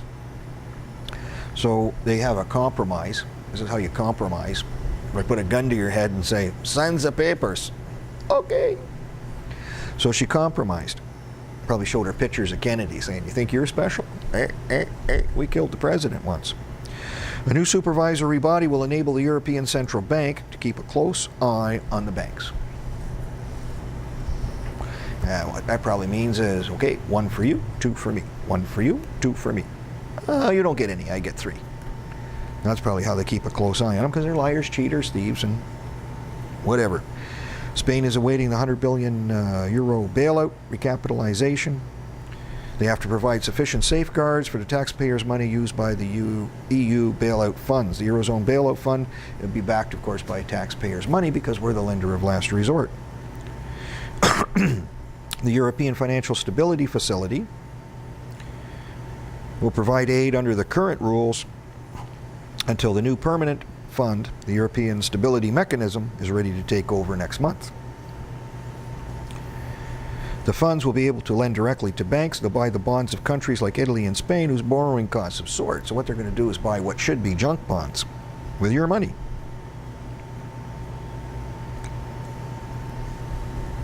And that way they don't have to apply for a bailout like Spain or like Greece did. It could take until the end of the year before the new money becomes available. Probably way too late, because the way things are going, this could all come apart in weeks, months at the longest. Germany was reluctant to bail out these countries. So was the Netherlands, Austria, and Finland. And I don't blame them, because it's a bottomless pit, and you're taking on these burdens. So in the article, they call it a vicious circle. And there's no way to break the vicious circle. And that's because none of them can think outside of the box. Like Einstein said, you got all these people who created the problem, you can't depend on them to solve the problem. The only way to break the vicious circle is to stop borrowing, because you're in a debt problem. And start creating money debt-free, tax-free, as nation states can and should be obligated to do. And then there are no cuts. Nobody pays taxes, because the country is limitlessly valuable, and you build or print coupons based on the value. So if I say have a net worth of $500,000, well, I could print notes based on the value of what I have and hand them out, because it's backed up by what I have. If I'm a country and I have close to infinity in assets, I can make tons of cash, because we got oil under the ground, we got forests, we got fish, we got lots of people working, we have industry, we have lots of infrastructure. So to protect these investors, the new loans will not be given seniority over private sector loans. So that means you, Joe taxpayer, get a hold in the bag, which is going to be an empty bag, because you don't have seniority. That means private sector loans get paid first, and you just get to hold the bag. Ooh, that's a nice bag. Is there anything in it? So if Spain were to default, as an example, the taxpayer gets nothing, the bankers get everything. Many details remain to be negotiated, and it could turn out to be difficult, because they'll probably never tell us the truth. Well, one of the first pieces they want to do is have this banking union, and ultimately probably a finishing of this European Union. Spain and Italy withheld support for the growth package worth 120 billion euros, because they probably had to sell their souls. And then, of course, we're going to get these euro bonds. So one of the funny little graphs that we found in an article on this as well. Just shows you like how things have changed. So before the European Union, the borrowing costs were way up here, and then everybody lied, see, and then it all fell down like here. So you look at the gap between here and there and how much money you could put in your pockets for a very long period of time. Then the truth started coming out. We had the little financial collapse here that edged it up, but then we lied again and got her back down a little bit. And then, you know, shaking and baking, it's like an earthquake. You know, the truth starts coming out, and the true danger, the true markets, the true instability of the banks forced the lending rates in Spain, Italy, Belgium, and France back to their pre-European Union levels. So what have we achieved? Absolutely nothing.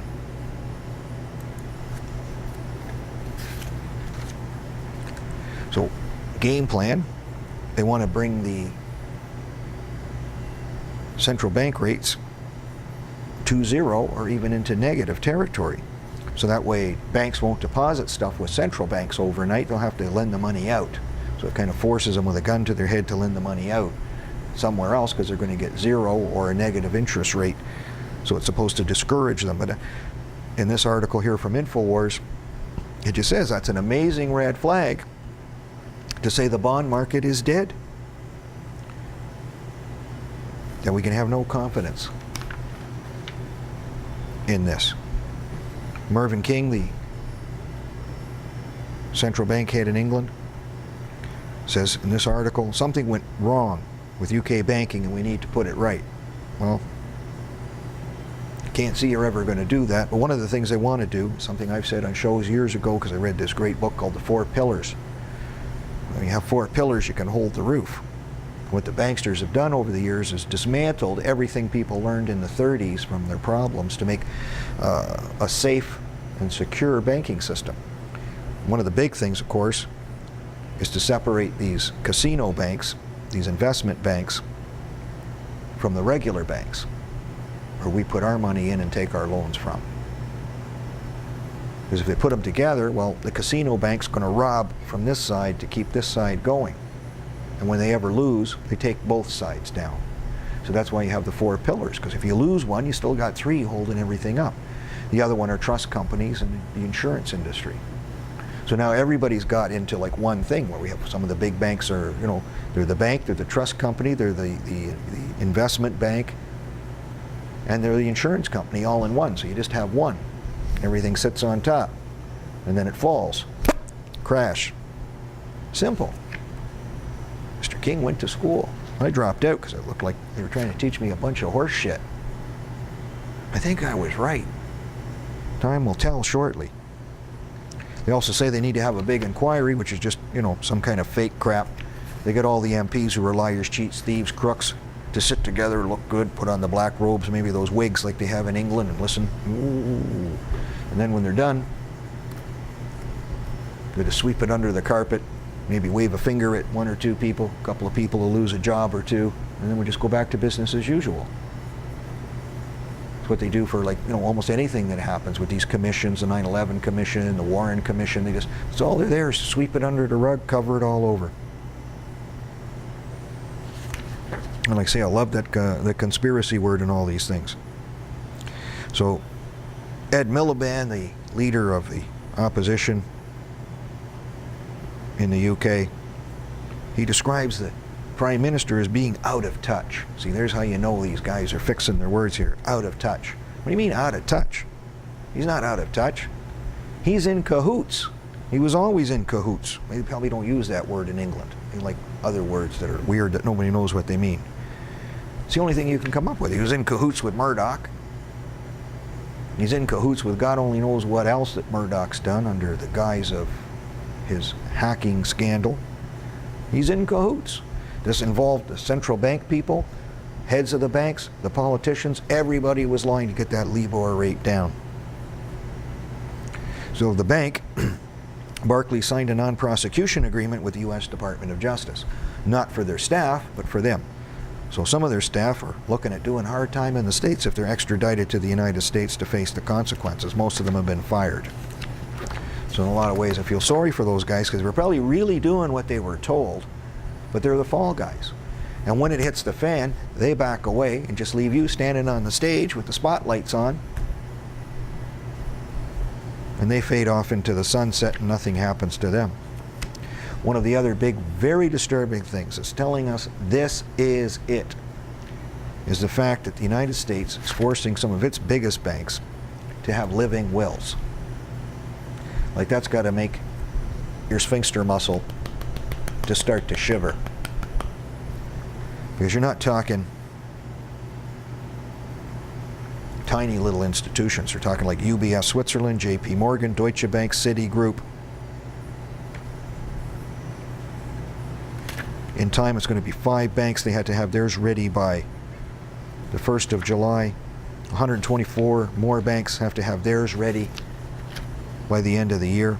It's supposed to take something like 1.3 million man-hours of work to make these living wills for all the things that are going on in the United States, or people who do business in the United States. So that's just telling you when you don't exist anymore, because you have the will after you're dead. So when the bank collapses, there's nothing left, that this is an orderly way to break everything up and try to salvage what you can, as opposed to just have the Titanic sink. That tells you, sweetheart, it's over. And one of the little things that almost makes me, think a little funny about some of these things, because history always repeats. Long, long time ago, when the crowns of Europe were in debt up to here with the Knights Templar, they turned on them and attacked them, arrested them, tortured them, and seized all their assets, or all the assets they could get off them. And you just wonder, they're in debt up to here, and all of a sudden the politicians are turning on the banksters. Is it a repeat? But it's just absolutely insane. But this article, Big Banks Craft Living Wills in Case They Fail, is something you've got to have close to the chest to look at this. Can we go and play Nigel now and let him tell us how wonderful all these European Union banksters are?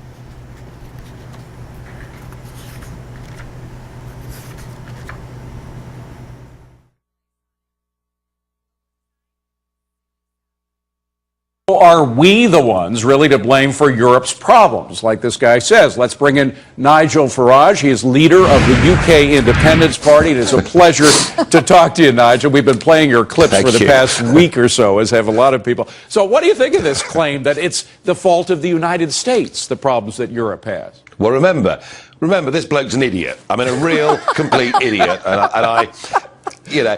I forgot to tell you, he's also a communist, because when he was a student, it's a twofer. He was actually a supporter.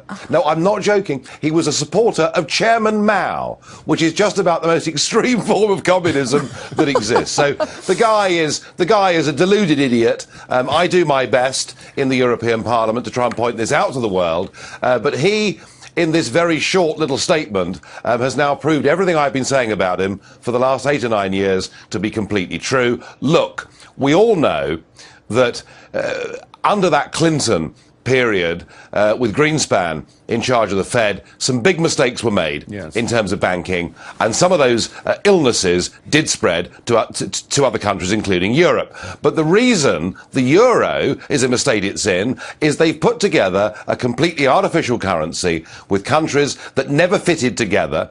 They've added on top of that a regulatory cost burden through excess regulation on the environment and employment legislation that is driving parts of Europe towards being a third world country. So, America, you are not to blame. Well, frankly, I wasn't going to lose much sleep over that claim. But on top of everything else, we now have all of these billions and billions of euros, hundreds of billions of euros going into these bailouts. Where is all that money going? Well, what it's doing effectively is it kind of goes straight through the governments and straight back to the banks from the member states who've given the money in the first place. And it's very odd. I mean, in the case of Spain, the only buyers of Spanish bonds are Spanish banks.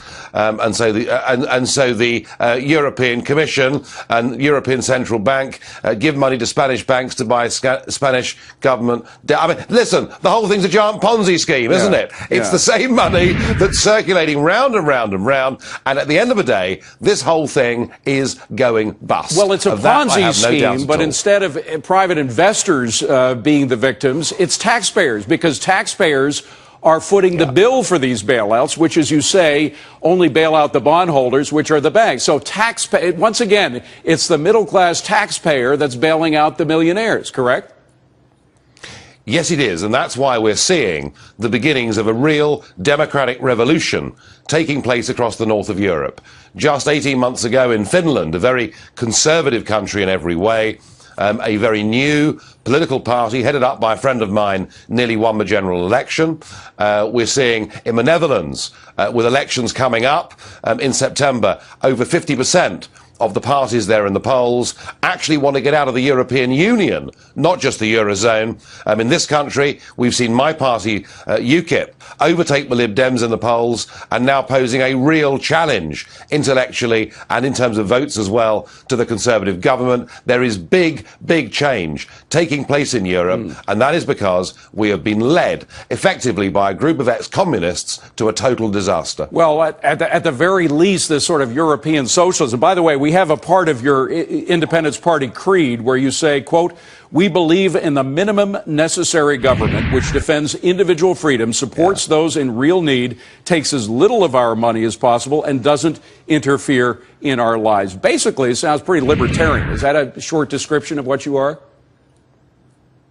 Completely and utterly. In fact, when I finish this interview, I'll go away and I'll drink a toast to that because, you know, that's what we're after. And listen, all the evidence is, I mean, what we saw over here in our time zone over the course of the last 50 years was something called the Soviet Union that believed in central management, that believed parliamentary democracy didn't matter, that believed well-educated bureaucrats knew better than we, the poor peasants, how best our lives should be led.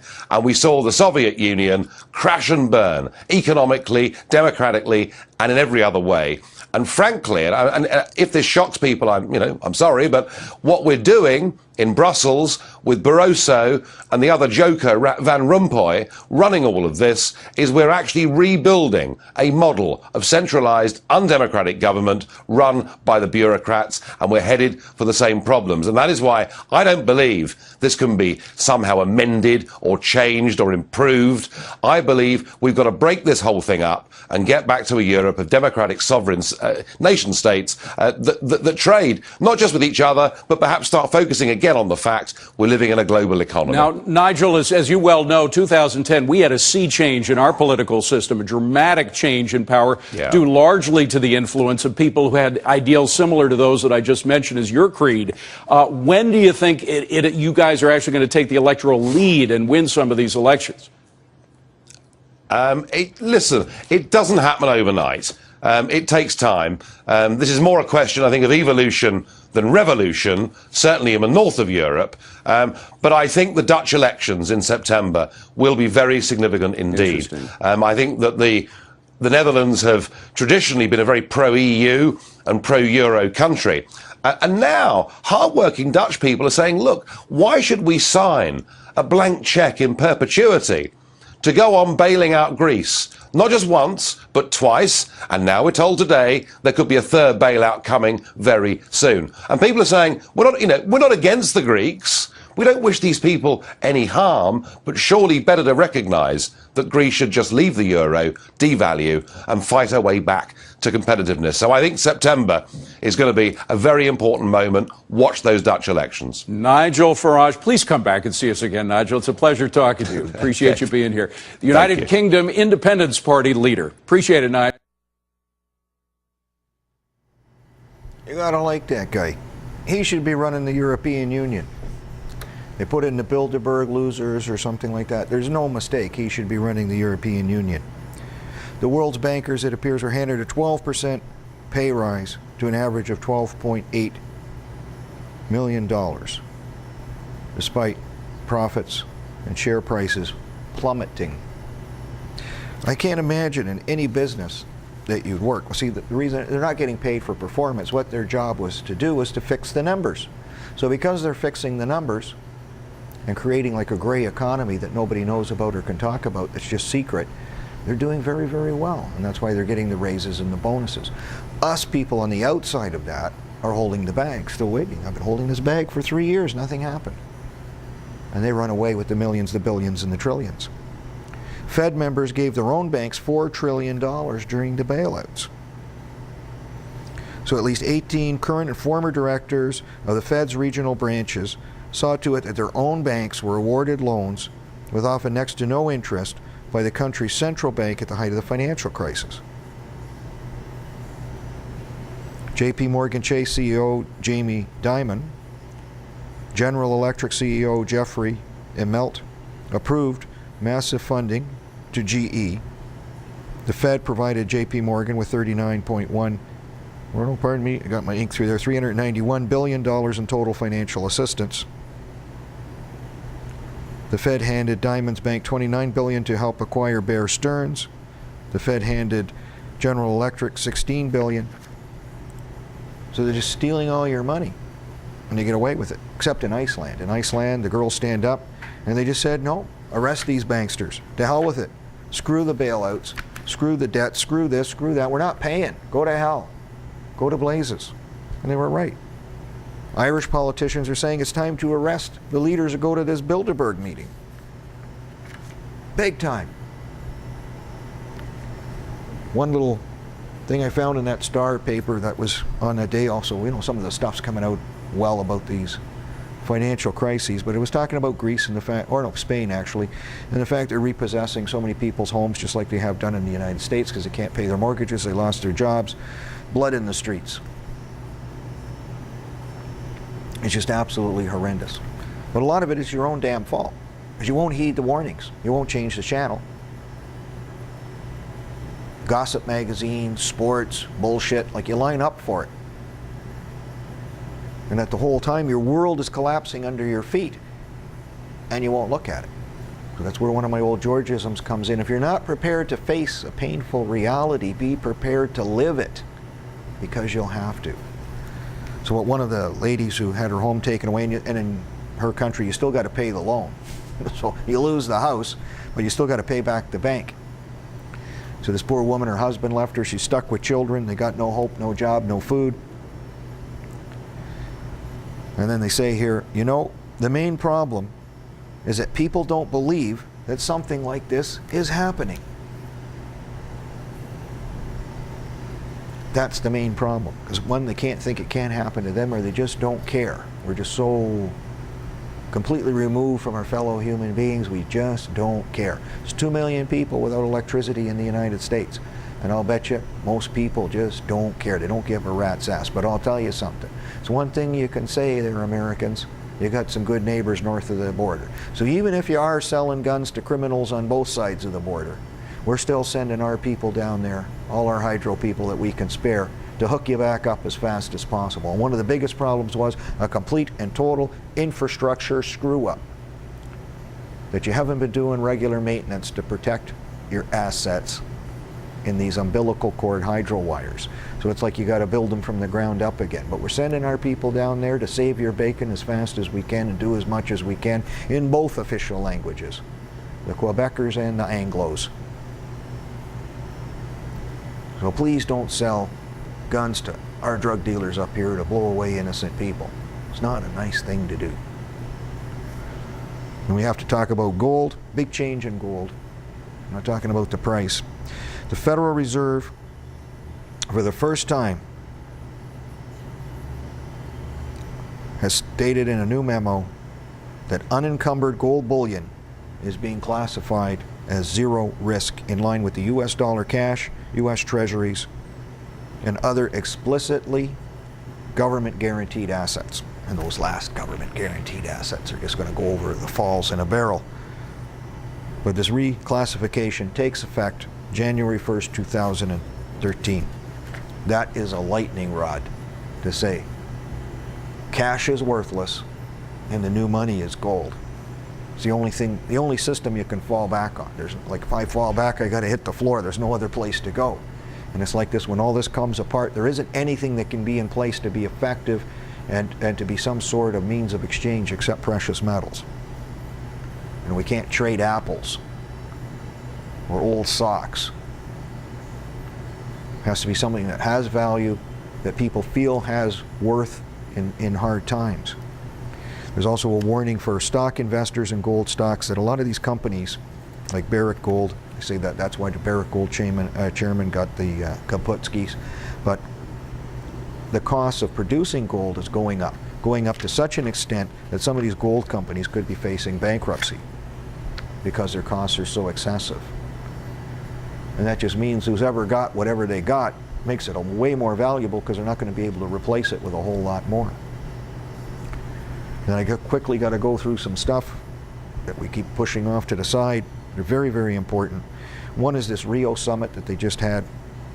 They've classified all their documents, even to NGOs that go and drool at these climate conferences, as like government state secrets. So nobody can get copies of the drafts that they're working on, except government participants. So when they were at Durban, where they had the big failure at Durban, is people could get a hold of these things and tell people what they're going to do, and then everybody look at it and go, "Are you crazy?" So of course they're coming back to climate change. They want to have a new international climate court. They want to have CO2 levels, which means, you know, even if we bomb ourselves back to the Stone Age, farting could still be enough to keep us at those levels. So the only thing left is a large population reduction, I guess. They want to put in this financial transaction tax, which could cripple financial markets. So when officials went there and started to ask questions, they turned off the cameras. If you wanted to complain about the fact you couldn't get these documents, you had to go to a secure building inside where you didn't have access to. So I could have an access to go to the climate change conference, but I couldn't go to the secure area. So I couldn't even complain about the fact that we can't have access and we can't have knowledge about what's going on. Basically, they're screwing the hell out of us. But it's done in secret. And it won't be so much in these rags that we call newspapers. Only alternative media is going to lead the charge on that. Then, of course, another big story. Controversial papers released that detail how mutations make more bird flu, or the bird flu more contagious, have been released. So these are going to be have been put out in scientific journals to teach anybody how to make a more effective, weaponized, airborne bird flu that could kill people. So one paper, University of Wisconsin-Madison, Yoshihiro Kawaioka, his paper was published in the journal Nature. So he tested the ability of altered bird flu viruses to spread through the air between ferrets. You make it airborne, you've made just the unbelievable weapon. It's insane. Genetic engineers published paper saying there's damning evidence about GMO food. In the magazine Earth Open Source, GMO Myths and Truths, and two of the authors are genetic engineers, reveals the exact opposite of what the GM movement claims universally, that these things are a hazard to our health and the environment. They are not a solution to world hunger. They fail to deal with the problem, and they distract from its real causes.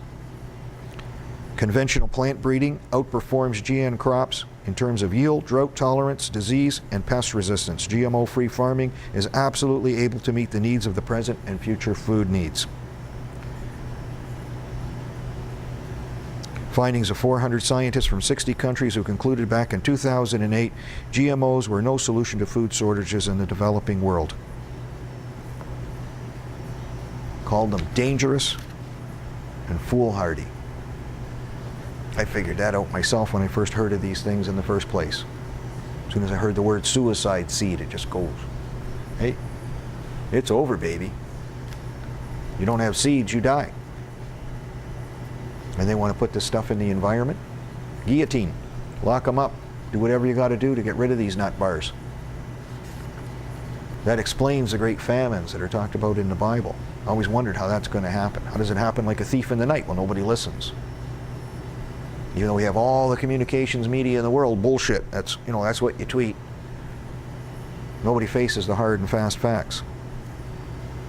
Well, it's like that with this. We let them get in, put it in there, suicide seeds take over, they corrupt and pollute the real decent plants that we have, God-given gifts to survival, and we starve to death in the billions. We never know what hit us. Then some asshole publishes how to make the diseases to go airborne to kill us with that portion that's in the Bible. Never know what hit us. Boom, we're dropping like flies. And then they fight over the oil in the Middle East and kill the other portion. Revelation comes true that easily. One story that was really sick was about a man who was severely overweight. I read this, I thought it was in another country. I didn't realize it was in my own country. They took his children away because they said he was too overweight. But he lost 150 pounds in the process of dealing with these, Nazis who work for child welfare services in Ottawa. They said, or the judge said while they were taking his kids away, that one of the main reasons was because he was so overweight, his kids were faster than him or whatever. Like, hey, come on. You try to chase down some of these kids when they start to learn how to run, man? Like, I was relatively fit, paid sportsman. My boy started to take off. You had to really hustle to catch him. And I would say I'm underweight. It's just insane. That's the father. Those are his children. State has no right to take him away for that. Even if he had a disease or a sickness or this or that. He's not hurting them. He loves them. Maybe he's not perfect. Nobody is. My grandmother couldn't catch me. Does that mean she couldn't raise me? You bet. That's why I'm here. She did a good job. My mother too. My other grandmother. They didn't have to catch me. They just had to raise me right. And the love in your heart does 99% of it. Ottawa Airport to be wired with microphones so our border services people can spy on us and figure out if there's ever going to be some guy going down the Rideau in a little rubber boat after he shoots his air rifle. Makes a lot of sense. They're going to spy on everything you do. It's just absolutely insane. Then there's a long piece that was in the mail about UK soldiers having, Station 22, a secret torture chamber. They mouth off about Syria having theirs. Yeah, they do. That's evil. But they had these black sites were run by the English Ministry of Defense lawyers even. They didn't tell the guy who was in charge, the lieutenant colonel lawyer on the ground, was never told about this stuff because he knew they were war crimes. They had these secret installations in the desert in a mine where they took people in just at random and tortured them and said, where's their weapons of mass destruction? Well, I was just out looking for food. And they tortured these people for weeks on end, killed some of them, and there's a whole bunch missing. They don't even know where they are. And then they want to pass this law in Britain that keeps everything a secret so that the government never has to reveal anything. So this bill is, before the House of Lords. It's not even going into the House of Commons to be passed. It's just absolutely insane. Of course, the big backer for this is the MI5 director, General Jonathan Evans. Says they need this law. Of course they need this law, because from what I can see here, you're a killer. And if you're a killer, you should have some means to prevent somebody else from finding out you're a killer. One of these guys, they kept him for a while, then they just throw you out in the desert and left you there. He goes back to where his truck was, or car was all burned out, and they stole all his money. Well, of course you're going to have a bill to say that can't happen. The guy's wife found out about what was going on. She had a miscarriage. And they say they hate us because of our democracy. We don't have any democracy. We live in some kind of dystopian police state that pretends it's Disneyland on the outside, but when the lights are turned off, they just beat the snot out of you and steal all your money. And then kick you in the stomach for mumbling, as Humphrey Bogart used to say. Last man to receive a death sentence in Britain. He was convicted in the Northern Ireland times, killing a British soldier in 1972. Same thing, they tortured him until he confessed. So finally it's come that, he's gotten his pardon to say that this was a miscarriage of justice. Any statement he made was done under torture. And he didn't do it. Is that important? Yeah, I guess so. And America's published or passed their law, H.R. 347, Federal Restricted Buildings and Grounds Improvement Act to say that, you know, you can't be anywhere on any grounds where there's a politician to complain about anything. That's your freedom. Dalton McGuilty here in Ontario has done the same thing. They've been making an amendment to the Ontario Freedom of Information and Protection of Privacy Act, Bill 122. Part 8 of Bill 122 says that they don't have to, nobody can look under the Freedom of Information to apply for records relating to abortion services. Well, that just tells you we're going to go apeshit on killing kids, and we're never going to know how many. They made a law to stop freedom of information so they can genocide babies. McGuilty, you're guilty. Obama and his health care thing, one of the most important things in the U.S. health care bill, Section C11, or Subtitle C11, Section 2521, is the fact that you have to have a National Medical Device Registry, a microchip. They're going to insert a microchip in you for the purpose of controlling who gets health care. It's just absolutely mind-boggling.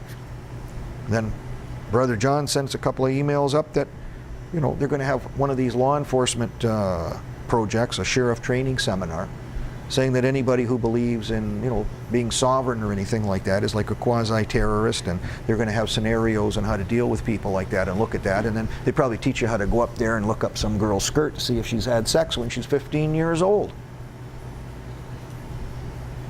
We need a lot of Andy Mayberries. He'd know how to handle all those things in that good old-fashioned down-home manner. And maybe we can handle some of those things too. Mega Mistake. Remember this guy, Mega Upload, Mr. .com? The courts ruled the warrants were all invalid. He walks. They screwed up. Either they didn't know what they were doing or they were doing what they weren't authorized to do in the first place. He's a free man. Big shootout at the Mexican airport between cops. Competing drug gangs. Uruguay has legalized marijuana. A good step in the right direction. Then we find out the top cops in Surrey were involved in the hacking scandal for this poor homicide victim, Millie Dowler. I wrote the lawyer that represents her family. I doubt if I'll hear back from him because he's the guy who devised the hacking scenario or how you handle it. And I told him, it's not hacking, buddy, it's murder. These people are murderers. They were killing them kids. And that ain't going to come out at the sheriff's convention, that's for sure. And anyway, I guess we're heading for the exit. It's getting to be close to 10 o'clock. There's probably more we can say or do, but I think you understand the big picture. And that's why we're here to give it to you. This is that channel in downtown Toronto, the one and only. They put up with me. They give us a forum. They allow us to try to change the dynamics to make this a better world. We appreciate your listening. We appreciate your viewing. We appreciate you coming out, participating, giving us information, making this happen. We also appreciate people who contribute financially to help this show go, because what happens if nobody did and we had to fold our tent? Then Google can get away with blowing up towns and cities and killing people and turning the whole thing inside out. We can have the financial crises and all the rest. We can't figure it out. We can't understand it. We can't change any dynamics.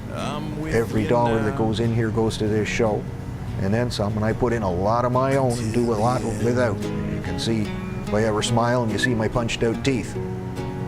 I think it's more important we save the world than I have the Pepsodent smile. So if you can contribute with the donate button here on the website, with the PayPals, or you send in anything that's cashable here in Canada, or use Western Union or whatever you can use, we got to win this one. Because we know it can happen to us. And we're just heartbeats away from the financial collapse, the war that's going to happen, the terrorism that they're going to try to pull. And somebody's got to stop them. And I'm like an Andy Mayberry too. I don't need a gun. I need a brain, and I need a forum to get information out to people so that we can change the world, and we can do it. And we're going to do it again next week, Thursday. Same that time, same that channel. We thank you for coming out. We thank Aaron for working so hard to produce this show. He's just an unsung hero here in the back. Does an amazing job for us. So thank you, and we'll see you again next week. Good night. 8 towers of iron surround the desert town On a cold December morning, 7 martyrs knocked them down. 6 fathers still waiting for their 6 sons to come home. 5 mothers who know better and accept that they're gone. 4 years I've been hunted, still I breathe free. 3 times I shot the sheriff and did not spare the deputy. 2 prayers I'm praying until we're together. 1 promise I'm keeping tonight and forever.